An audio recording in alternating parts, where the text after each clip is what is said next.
आज किताब की बात करेंगे, रिच डैड पुअर डैड। 1997 की किताब है रिच डैड पुअर डैड। देखिए, rich dad poor dad Robert Kiyosaki की किताब है। रॉबर्ट साहब ने एक सोच की बात की है। एक तरफ है रिच डैड जिनकी थिंकिंग पॉजिटिव है, जो सॉल्यूशन पार्ट पे ध्यान देते हैं, हमेशा पैसे कैसे ग्रो हो, स्किल आपका कैसे बढ़े, पैसे से पैसे कैसे बनाया जाए, जीवन में अमीर कैसे बना जाए, अपनी सारी सुख सुविधाओं को कैसे भोगा जाए, हमेशा फाइनेंशियल स्ट्रांग कैसे रहा जाए। दूसरी तरफ है पुअर डैड जिनकी जो फिलॉसफी है पुअर है। नौकरी पे ध्यान देते हैं, जॉब सिक्योरिटी पे ध्यान देते हैं, इंश्योरेंस पे ध्यान देते हैं, बिल पेमेंट पे ध्यान देते हैं, यह काम कैसे हो सकता है, निगेटिव थिंकिंग पे ध्यान देते हैं, सॉल्यूशन पार्ट गायब होता है। दो फिलॉसफी आपने सुनी, एक तरफ थे रिच डैड, एक तरफ थे पुअर डैड। ये रॉबर्ट साहब ने पूरा खाका खींचा है।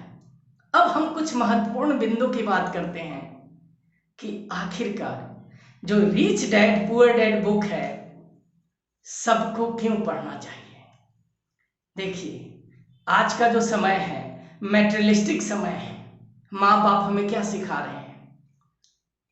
बीए करो, एमबीए करो, इंजीनियरिंग करो, डॉक्टर करो, नौकरी पाओ, शादी करो, घर बसाओ, घर खरीदो, कार खरीदो, अपना तौर तरीका इस तरह से जीने की बात कर रहे हैं। और हमारी पढ़ाई एक जॉब सिक्योरिटी की तरह बढ़ रही है।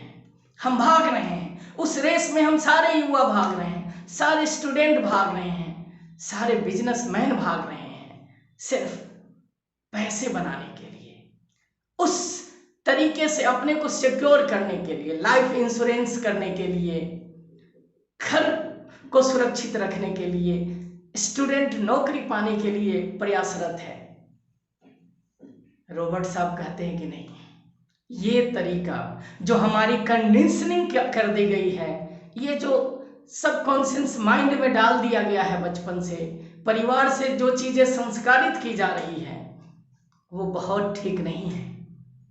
हमें अपनी सोच बदलनी होगी। क्यों? क्योंकि रॉबर्ट साहब रिच डैड पुअर डैड के जो राइटर हैं, उनका स्पष्ट मानना है आप गरीब हैं, इसलिए आप गरीब हैं, क्योंकि आपकी जो सोच है वह गरीब है।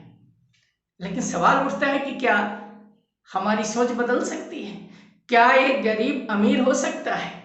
जवाब हाँ है, बिल्कुल। एक गरीब भी अमीर हो सकता है, बस सोच बदल दे, तरीका बदल दे, अपना फोकस बदल दे, प्रयास बदल दे। कैसे? अमूमन आज किसी भी स्कूल कॉलेज में फाइनेंशियल एजुकेशन के बारे में उतने अच्छे तरीके से नहीं सिखाया जाता है। जॉब ओरिएंटेड पढ़ाई हो रही है, इसलिए हम इन चीजों से ऊपर उठेंगे यदि हमने रिच डैड पुअर डैड को पढ़ा, उनकी फिलॉसफी पे वर्क किया। तो जो पहला पॉइंट है कि गरीब गरीब है क्योंकि वह गरीब है। क्यों? क्योंकि उसने अपनी सोच नकारात्मक कर ली है कि क्या इसे पाया जा सकता है। इस फिलॉसफी को उसने एक डर पैदा कर लिया है, स्ट्रगल क्रिएट कर ली है कि शायद मैंने पैसा इन्वेस्ट किया और पैसा डूब गया तो फिर मैं क्या करूंगा। इसलिए वह 6 to 12, 6 to 8, 6 to 10 वाली जॉब चाहता है, सिक्योरिटी चाहता है। रॉबर्ट साहब के हिसाब से यह आपको गरीब बनाने की एक कवायद है। देखिए, हमारे यहाँ कहावत भी कही जाती है ना कि बीए पास हुए, नौकरी मिली, शादी हुई, बच्चे हुए, एक दिन बाद मर गए। ये जिंदगी ठीक नहीं है। दूसरा पॉइंट है, आप पहले पॉइंट में सीखा कि आपको फोकस बदलना है, पैसों के पीछे नहीं भागना है। पैसे कैसे प्राप्त किया जाए उसकी तरफ कदम बढ़ाने हैं। दूसरे पॉइंट में आपको ये क्लियर समझना है कि जो एसेट है, लायबिलिटीज है, इसका डिफरेंस क्या है। आसान भाषा में एसेट का मतलब कि आपको पैसे आ रहे हैं चारों तरफ से, आपकी जेब भर रही है, आपका अकाउंट भर रहा है। लायबिलिटीज, आपको वो कर्ज चुकाना है, आप किसी के प्रति उत्तरदायित्व है, लायबल है कि आपके उनके संसाधन, उनके पैसों को आप चुकाएं। आपको एसेट पे फोकस करना है। जैसे आपने कार के लिए लोन ले लिया, फॉर्च्यूनर के लिए लोन ले लिया, आप पे लायबिलिटीज आ गई। लेकिन आपने मकान बनाया, आपने कई कमरे रेंट पे चढ़ा दिए, तो एक जरिया, एक सोर्स ऑफ इनकम हुआ, एसेट, पैसे आने लगे आपकी तरफ। रॉबर्ट साहब इन तरीकों पे आपका ध्यान आकर्षित करते हैं। तीसरे पॉइंट की बात करें। तीसरा पॉइंट है, देखिए, प्रोफेशन और बिजनेस में आपको अंतर करना होगा।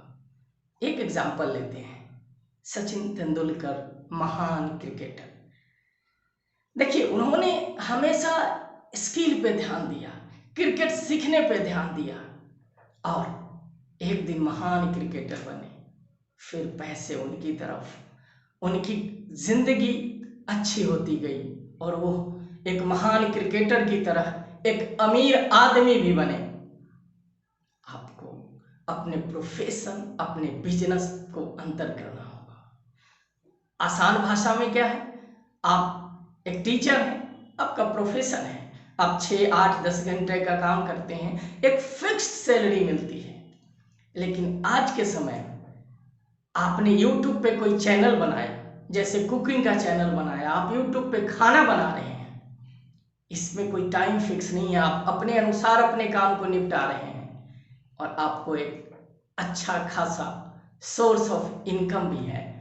तो आपको प्रोफेशन, बिजनेस पे एक जो मूल अंतर है उसको समझना पड़ेगा, तभी रॉबर्ट कायोसाकी की भाषा में आप अमीर बनने की दिशा में अग्रसर होंगे। चौथा पॉइंट है, देखिए, हम पैसों के पीछे भाग रहे हैं और वहीं से क्या हो रहा है कि हम अपनी स्किल पे ध्यान नहीं दे पा रहे हैं, हम अपनी ताकत को नहीं पहचान पा रहे हैं, हम अपने लाइफ को मैनेज नहीं कर पा रहे हैं, हम खुद को फाइनेंशियल एजुकेट नहीं कर पा रहे हैं। तो आप खुद को मैनेज करें, खुद को फाइनेंशियल एजुकेट करें।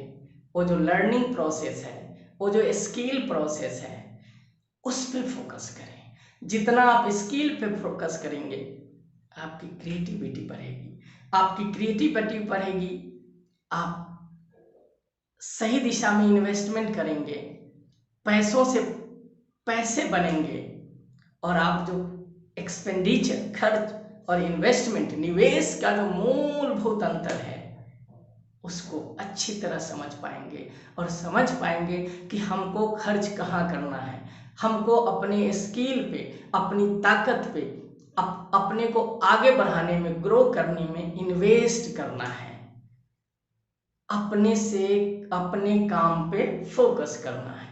हम अगले पॉइंट की बात करें, पांचवें पॉइंट की बात करें, तो हमें ये भली भांति समझना होगा कि जो ये जिंदगी है, कई ऑब्स्टेकल्स आएंगे, डर का, घबराहट का, कहीं मैंने पैसे इन्वेस्ट किया किसी प्रोफेशन, किसी काम में और वो पैसा डूब गया, शंकाएं होगी, आसपास के लोग हंसेंगे, शुरू में एक डाउट क्रिएट होगा।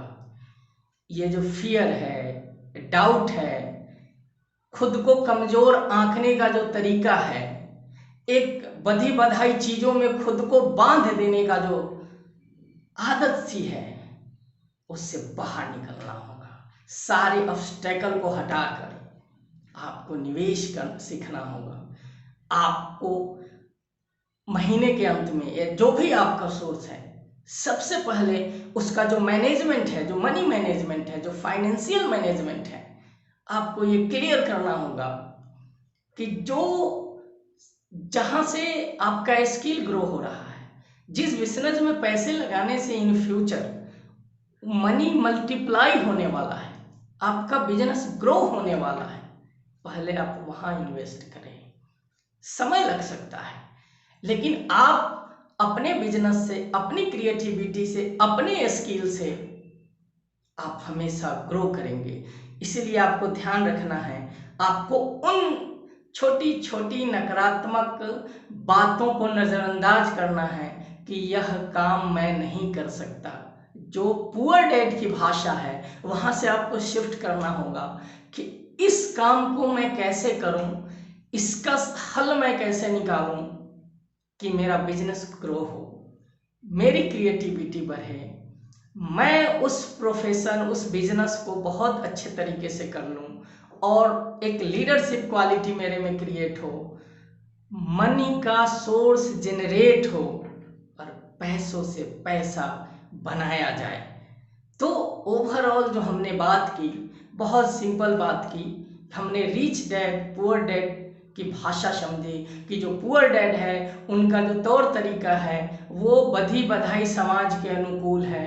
वो नौकरी में विश्वास करते हैं, सिक्योरिटी में विश्वास करते हैं, एक सर्टेन पीरियड काम करने पे और एक छोटी सैलरी या एक बधी बधाई सैलरी से अपना जीवन जीने में विश्वास करते हैं। सोच वो हमेशा नकारात्मक रखते हैं। दूसरी तरफ हमने बात की जो रिच डैड है उसकी भाषा सकारात्मक है, वो समस्या के हल पे ध्यान देते हैं, कैसे उस समस्या से निजात पाया जाए, मैं कैसे अपने प्रोफेशन में आगे बढ़कर अपने पैसे द्वारा अपने बिजनेस को मैं आगे ले जा सकता हूँ, खुद को फाइनेंशियल एजुकेट करते रहे हैं। तीसरी जो बात है कि हमेशा दुनिया के बेकार की बातों पे ध्यान ना देकर अपने स्किल, क्रिएटिविटी, बिजनेस पे ध्यान दें। मतलब कहा जाता है ना कि माइंड योर बिजनेस, बिजनेस पे ध्यान दीजिए। और एक बहुत अच्छी चीज़ है जो इस किताब से निकल कर आती है, एक फिलॉसफी जो मिलती है कि हमेशा आप सीखने की आदत रखें, अपने माइंड को हमेशा इन बातों से अवगत कराते रहें कि हमेशा हमें सीखना है, हर चीज़ें सीखनी है, जिससे हम जो कई चीज़ें हैं जीवन में हम उसके अनुकूल अपना बिजनेस ढाल सके। और संक्षिप्त में यदि हम आखिरी बात करें तो हमेशा सॉल्यूशन पार्ट पे फोकस करना है, कभी भी पुअर डैड वाली भाषा का इस्तेमाल नहीं करना है। तभी आप रॉबर्ट टी कायोसाकी जो किताब है रिच डैड पुअर डैड, उसकी फिलॉसफी को समझ पाएंगे और जीवन में आगे बढ़ पाएंगे। जीवन आपका हमेशा आनंदमय होगा, आप सफलता के पथ पे अग्रसर होंगे।